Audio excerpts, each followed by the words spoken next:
Olá pessoal, tudo bem? Aqui estamos nós para dar sequência no nosso estudo, nas nossas reflexões. E antes de começarmos, vamos agradecer a Deus a oportunidade de estarmos aqui. Não podemos perder a oportunidade de trabalho. Agradecer a Jesus, aos mentores da casa, a todos aqueles espíritos bons que contribuem para a nossa evolução espiritual, para o nosso trabalho e para esse esclarecimento, como o seu Manuel fala. O Espiritismo é esclarecimento e nós vamos plantar a nossa sementinha. Que assim seja. A última vez que nós estivemos aqui, nós estávamos falando sobre a primeira parte do quarto livro do Livro dos Espíritos. Nós sabemos que quando Kardec codificou o Livro dos Espíritos, ele dividiu em 4 partes, sendo que a última parte, que vai da questão 920 a 1019, ele colocou como esperanças e consolações.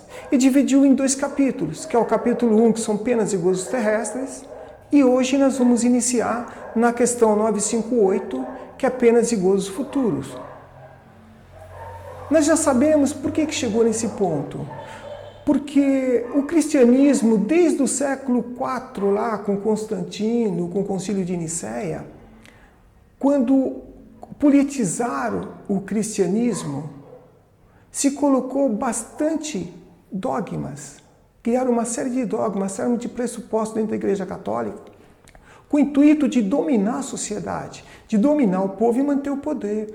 Isso se estendeu e foi agravando com a Idade Média ali, com a Inquisição, e chegou a um ponto, a partir da Reforma, que o homem já não acreditava em mais nada.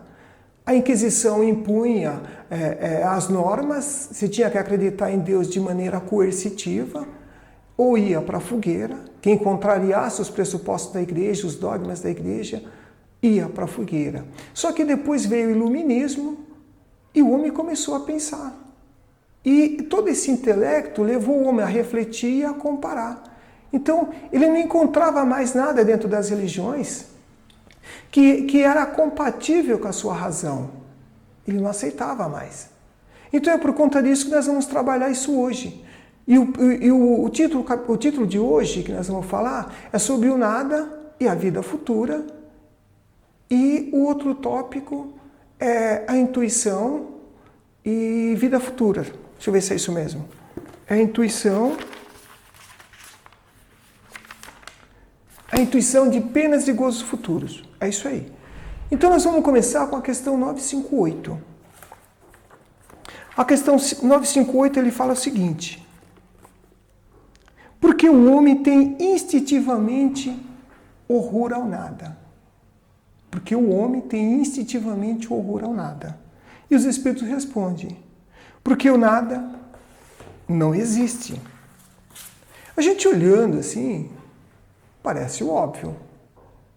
Nada não existe, é claro. Mas aonde isso nos leva? Nos leva ao materialismo. Dentro disso está implícito o seguinte: se o nada não existe, o depois da morte, existe o aniquilamento. Não existe mais nada, acabou. Você não vai existir, você vai deixar de ser. Isso contraria um pouco a razão. Nós sabemos disso. Só que o homem, claro, ele está num estágio que ele consegue refletir e ele fala: o nada não existe. E o que significa esse nada não existe? Significa que você tem que se atirar ao materialismo, ou seja, o hedonismo. Você busca o prazer supremo, prazer da matéria. Porque se o nada não existe, eu só tenho essa vida. Então eu tenho que aproveitar tudo que for possível agora. Porque eu só vou existir agora. Eu vou buscar todos os prazeres que a matéria me permite. E isso leva o homem a um egoísmo extremo, a passar por cima de tudo. Ele não acredita no progresso, por quê? Porque não vai evoluir. Tudo acaba aqui. E quando você começa a acreditar nesse nada, não tem progresso. Tudo para. É só prazer material. E na questão 799, Kardec pergunta para os espíritos a respeito exatamente como que o Espiritismo pode contribuir para o progresso? E os Espíritos respondem que é destruindo o materialismo. E isso aí vem de encontro a essa questão 958. Destruir o materialismo por quê? Porque o materialismo, ele prega o nada, ele não consola, ele não dá esperança, ele não esclarece absolutamente nada. Ele leva exatamente a um desequilíbrio e não vai ter progresso. Então o que acontece com o homem? O homem trava. A evolução que o Espiritismo propõe, a libertação de consciência, não vai existir. Então se busca cada vez mais destruir o materialismo. Por isso que essa questão que no primeiro momento parece que não tem nenhum significado, ela é muito profunda. Porque a gente imaginemos o seguinte, que não vai existir nada depois da nossa vida na matéria, depois da nossa existência material. A gente acabou. Que razões eu tenho para ser bom, para praticar caridade, para evoluir? Tem sentido. Para ser caridoso com esse ou com aquele, para perdoar, tem sentido. E é isso que o Espiritismo combate. Então essa questão, ela é profunda quando Kardec faz essa pergunta para os espíritos. Porque o homem tem instintivamente horror ao nada. Porque o nada não existe. Veja que ele fala a respeito do instinto. O instintivamente. Esse instinto, sabemos que nós chegamos até aqui, até a gente adquirir a razão e o sentimento, a gente passou por toda uma escala evolutiva. E o instinto lá atrás, ainda no mundo bem animalizado, era o que garantia a nossa sobrevivência. Era o que garantia a reprodução, é o que nos protegia para a gente chegar até aqui. Então esse era um instinto de sobrevivência. Era um instinto bem selvagem, mas era como é que eu posso dizer, um início, assim, um fragmento de inteligência que ia evoluir. E isso veio para cá. Só que nós chegamos aqui e a nossa razão não permite mais determinadas situações. A gente olha, hoje nós estamos numa era cósmica. O espaço sideral está aí, com pesquisas, com tudo, não tem como acreditar mais que não existe nada, que tudo isso foi criado por acaso.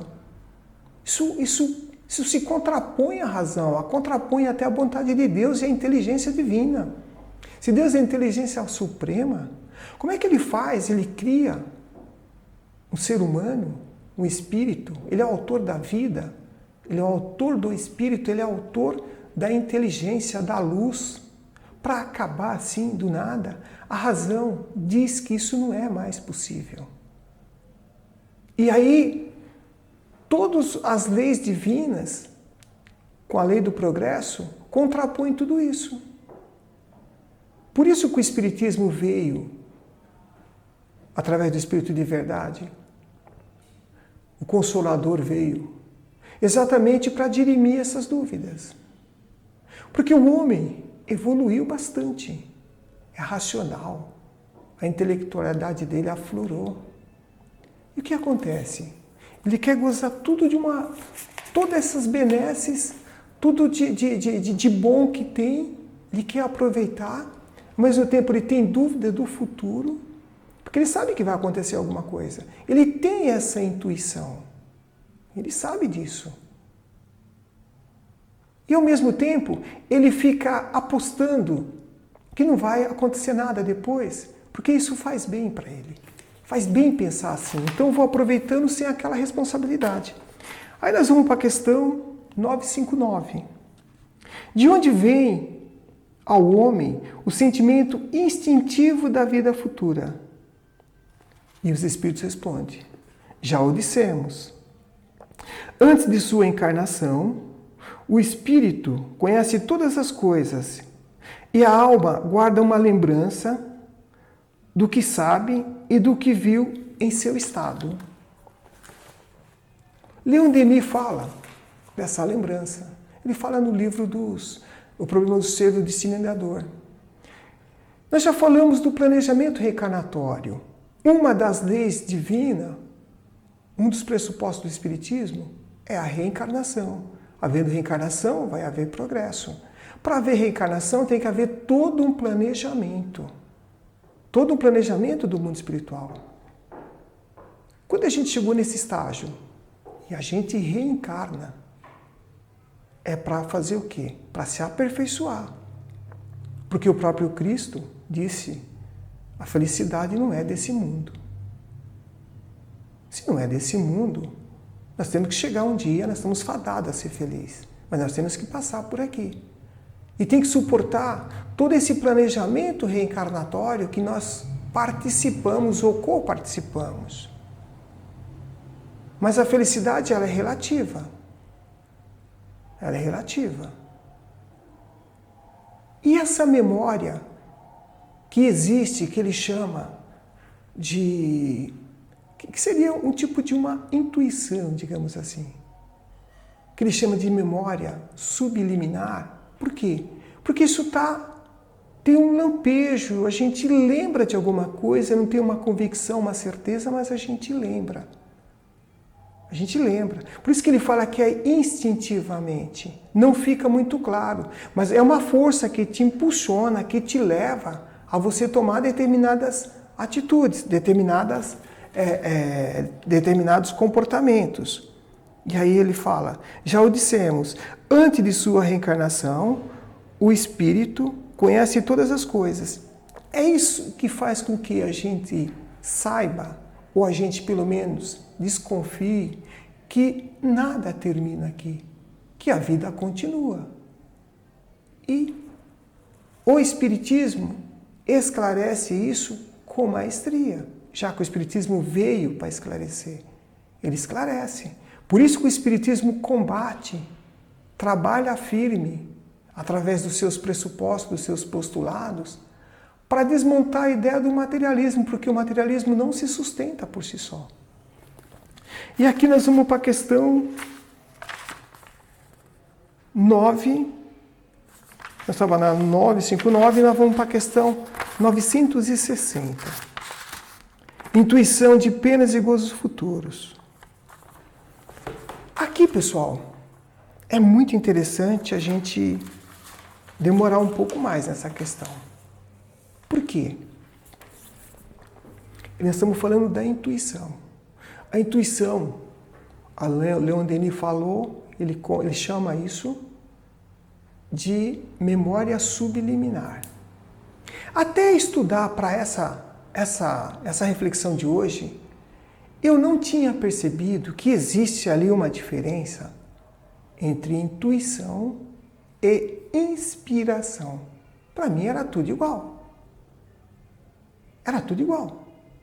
Quando eu comecei lendo aqui o Livro dos Espíritos, estudando para essa exposição, eu descobri o quanto isso é complexo. Eu não vou me ater muito nessa diferença, mas eu vou dar uma diferença básica, mas é algo que a gente tem que estudar com certo empenho, para a gente entender realmente qual que é a diferença. E o que eu descobri nisso também? Que tem muitos estudiosos, vários, que confundem intuição com inspiração. Outros dizem que não faz nenhuma diferença, que é uma coisa só. Mas não é uma coisa só. Não é uma coisa só. Kardec faz uma diferença. E é uma diferença significativa. Veja que ele colocou aqui intuição de penas e gozos futuros.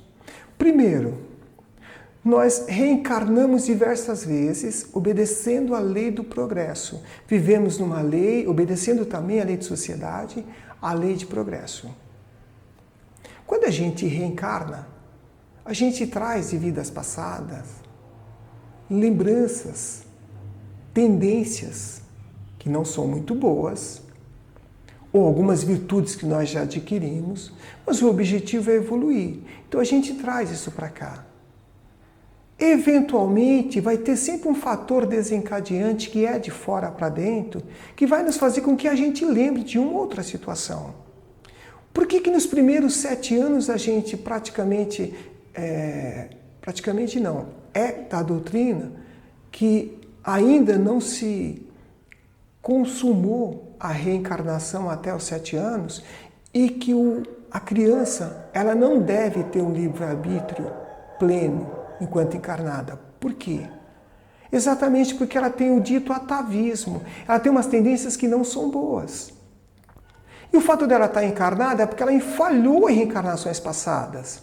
E se ela vier e isso não for combatido, essas tendências nocivas que a criança traz consigo, se não for combatida pelos pais ou pelos educadores, vai se ter o quê? Um crime continuado, onde a criança está fadada a falhar, como falhou em vidas anteriores, em reencarnações anteriores. Então o que acontece? É aqui que os pais vão educando, vão colocando limite nas suas ações. E ela tem uma tendência exatamente a aflorar essa memória subliminar. Vem uns lampejos, ela começa a lembrar. Isso tanto na criança como no adulto. Ele tem que ir se policiando. Essa tendência ela vem e ela vai, dependendo do grau evolutivo do espírito ou dos pais ou de quem está ali, ela pode chegar em patamares assim absurdos. Absurdos. Para quem tem uma tendência a trazer do passado situações que levaram a perder a reencarnação, e isso é sempre o caminho mais fácil, vai, qualquer dificuldade, buscar essa saída, enveredar por esses caminhos. Por quê? Porque essa intuição, o que é intuição? E aqui eu vou falar como baseado na codificação, 2 pontos. A intuição é aquele pensamento que vem de dentro da gente. O primeiro pensamento que está na questão 461 do Livro dos Espíritos, que Kardec pergunta, como eu vou saber qual que é o pensamento meu e qual que é dos espíritos? E os espíritos falam, olha, o primeiro pensamento que vem para você sobre alguma determinada coisa, ele é seu. Os demais são dos espíritos, são as influências. A gente vai ver na questão 415. Intuição é o que vem de dentro. É seu. É seu. É uma coisa tua. A inspiração, ela vem de fora. E aí começa uma confusão, né? Como é que tem algumas psicografias que são intuitivas? Então ela é anímica? É claro que não. Por isso que eu disse que é um tema complexo, que tem que estudar. Então você pega a questão 461 do Livro dos Espíritos, que ele vai falar exatamente isso. Qual é o primeiro pensamento? Como é que eu sei a diferença com o pensamento que é meu e a dos espíritos? A questão 415 fala da intuição. E a questão 545 fala da inspiração, que a gente é inspirado. E aí a gente pode ter uma ideia dos compositores, o pessoal que compõe música, de repente tem um lampejo, tem uma ideia, alguma coisa, isso é de fora para dentro. Quando, obedecendo a essa regra da questão 415, a primeira é sua, a demais você começou a demorar ali, já não é sua, você está sendo influenciado, tá? E o que ele está falando aqui? Vamos ver de novo a questão. De onde vem a crença que se encontra em todos os povos de penas e recompensas futuras? E aí os espíritos falam, é sempre a mesma coisa. Pressentimento da realidade, trazida ao homem pelo espírito, nele encarnado. Porque sabeio não é em vão que uma voz interior vos fala. Vosso erro está em não escutá-la o bastante.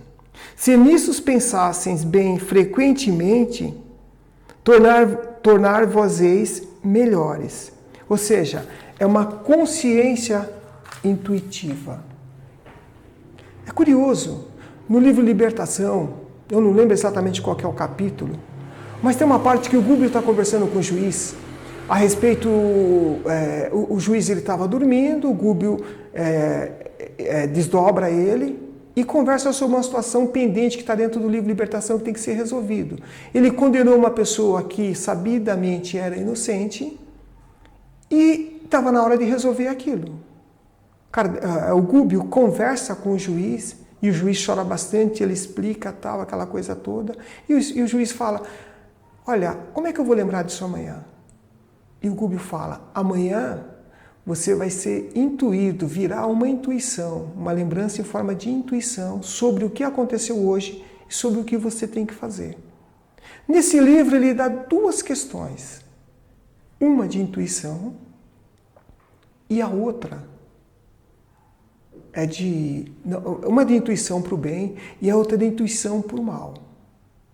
Eu não vou me alongar nisso. Por quê? Porque, volto a falar, é meio complexo. Mas o que a gente precisa saber hoje? A intuição é de dentro para fora. A inspiração é de fora para dentro, ela é externa. A inspiração, ela não é nossa. Tá? E agora nós vamos para outra questão aqui. A questão 961. No momento da morte, qual é o sentimento que domina a maioria dos homens? A dúvida, o medo ou a esperança? E os espíritos respondem: a dúvida para os céticos endurecidos. Por quê? Porque é como diz lá, né? Ser ateu, sou ateu graças a Deus, né? A gente já viu essa fala aí várias vezes. Mas na hora que está você e Deus ali, que a pessoa está desencarnando e está indo embora, as pessoas que já passaram por essa experiência de observar quem é um cético, quem é um materialista e está vendo aquilo, geralmente ele muda de conceito ali. Ele muda muito rápido. Ele não tem certeza do que está acontecendo. Então toda a convicção dele naquele momento cai por terra. Aí os espíritos falam: a dúvida para os céticos endurecidos, o medo para os culpados e a esperança para os homens de bem. Super prático, né? Super prático. A dúvida para o cético endurecido, o medo para os culpados, ou seja, aquele que fez maldade a vida inteira, que conseguiu burlar o sistema jurídico, que conseguiu e não se redimiu ao longo da vida, aquele que só fez arte, só levou vantagem, tripudiou, passou por cima das pessoas, só fez mal a vida inteira. Ele sabe o que o espera. Por quê? A literatura fala que nós seremos amanhã o que estamos fazendo hoje. Então nós estamos construindo o nosso gozo futuro, o nosso bem futuro, ou o nosso mal. Mas ele é construído com as nossas atitudes, com os nossos hábitos, com os nossos pensamentos. Ele vai se materializando ao longo do tempo. E para aquele que é justo, para aquele que foi bom a vida inteira, para aquele que não tentou levar vantagem em todos os aspectos, praticou, ainda que não tenha nenhuma religião, não tenha uma religião formal, mas tenha uma religiosidade, digamos assim, praticou a caridade, o perdão e tudo mais, que ajudou o irmão, esse está tranquilo. Ele não tem o que temer. E isso te dá uma certa segurança. Porque você sabe que quem vai te cobrar alguma coisa? É óbvio que você não é espírito puro. Mas dentro do mundo de provas e expiações, onde existe uma disputa encarniçada aqui por poder, por prestígio, por ascensão econômica e social. E uma pessoa que passa por aqui, mas não se encaixa nisso, isso não a apetece, ela deixa de lado, não briga por causa disso, e ajuda, procura praticar o máximo de bem que ela pode, é bem provável, e a experiência de quem já presenciou isso diz, que ela não sente medo, ela fica em paz, ela fica tranquila.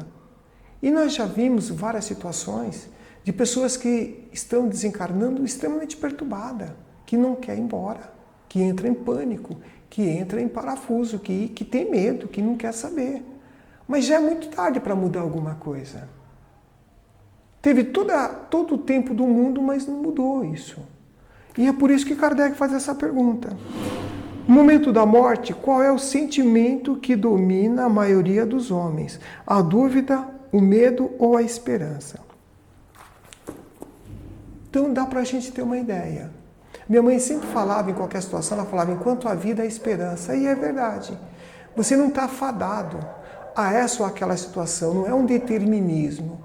É o que você vai fazer a partir do seu livre-arbítrio, em face de decisões que você vai tomar ao longo da sua vida dentro de uma sociedade. Sabemos que a gente veio para evoluir, sabemos que a gente veio para progredir, e o que nos faz sofrer são nossas imperfeições. Isso fica muito claro, sobretudo para o espírita, que tem a obrigação moral de saber isso e levar e colocar isso em prática. E é o que nós tentamos fazer. Buscamos fazer isso e sempre temos que pedir prece exatamente para que nos fortaleça, para que a gente não fuja da raia. Tenha esse entendimento e coloque isso em prática. E aqui nós vamos para a questão 962. Por que ascéticos? Visto que a alma traz ao homem o sentimento das coisas espirituais. E o Kardec, os Espíritos respondem, a menos do que se julga. Todas as questões que a gente fala, sobretudo o Livro dos Espíritos, o Evangelho segundo o Espiritismo, mas o Livro dos Espíritos, ele é mais patente nesse sentido. Nós estamos, quando foi codificado, foi em 1957. Como é que estava a Europa naquela época? Como é que estava o mundo, o velho mundo naquela época? Muitas das questões que estão inseridas e que Kardec fazia as perguntas para os espíritos é com base na situação que ele vivia. E quando ele faz essa pergunta, 962, e os espíritos respondem, olha, a menos do que se julga, a menos o quê? A menos cético. Se a gente tem o sentimento, tem a intuição que as coisas não acabam, por que existe cético? Veja, naquela época, a situação da época da França e ali da Europa, o que predominava dentro daquele mundo, daquela cultura, era o positivismo do Augusto Comte. E o que é o positivismo? É o materialismo. Então, aquilo estava ainda se expandindo, estava em exceção nas academias, estava crescendo, estava se posicionando perante aquela sociedade, a cultura daquela sociedade, entre os intelectuais da época. Então, era um número muito pequeno ainda. Por isso que os espíritos falam, é um número muito menor, muito pequeno. Agora, a gente entendendo tudo isso, fazendo sempre um paralelo, fazendo uma comparação com as questões que são feitas e entendendo o contexto da época de Kardec, para ficar mais claro essas questões. Sempre um pouquinho mais claro. Sabemos que no século XIX já tinha acontecido uma série de situações no âmbito da cultura, uma série de mudanças de comportamento da sociedade, sobretudo sobre a religião, mas ainda a igreja imperava, ela ditava, tanto é que teve o Ato de Barcelona, onde o padre queimou uma série de livros de Allan Kardec lá, o Livro dos Espíritos. Por quê? Porque a igreja tinha muita voz ainda, mas ainda estava assustado. E os povos ali, o povo, ele estava num impasse muito grande. Por que estava num impasse muito grande? Porque já não acreditava em toda aquela... as religiões, a velha religião, que começou lá no século IV, que pregava a denominação cristã, não acreditava. Porque o que tinha morrido de pessoas queimadas, pessoas que contrariavam aquela convicção da igreja, contrariavam seus dogmas. Então essas pessoas, ao mesmo tempo, elas tinham uma intelectualidade bastante avançada. Ela sabia que existia alguma coisa, mas ela não era mais não podia mais acreditar naquela crença que já estava estabelecida, que já estava praticamente no fim, a maneira como era, o pessoal indo para a fogueira e tudo, mas ainda não tinha como acreditar em algo que seria futuro. Não dava para acreditar mais. Então é nesse momento que veio o Espiritismo e essas questões foram feitas dentro desse contexto para o povo daquela época. E para ainda bater de frente com tudo isso, estava Augusto Conte. Aquela filosofia, aquela ideia, aquela academia dele estava crescendo ali. Por isso que essas questões foram feitas dessa maneira. Nós ainda teremos aqui a oportunidade de voltar a falar nesse tema, porque ele é muito amplo, como eu disse. Nós estamos na questão agora 962, que é essa que nós estamos encerrando, e ela vai até a 1019. Então é bom a gente, à medida que a gente está estudando, não perder essa questão anterior, deixar sempre um gancho para a gente entender qual era o raciocínio, qual era a sociedade da época, como é que estava a cultura da época, quem que dominava. O que estava realmente acontecendo no mundo europeu, para a gente conseguir entender e raciocinar sobre as questões de Kardec.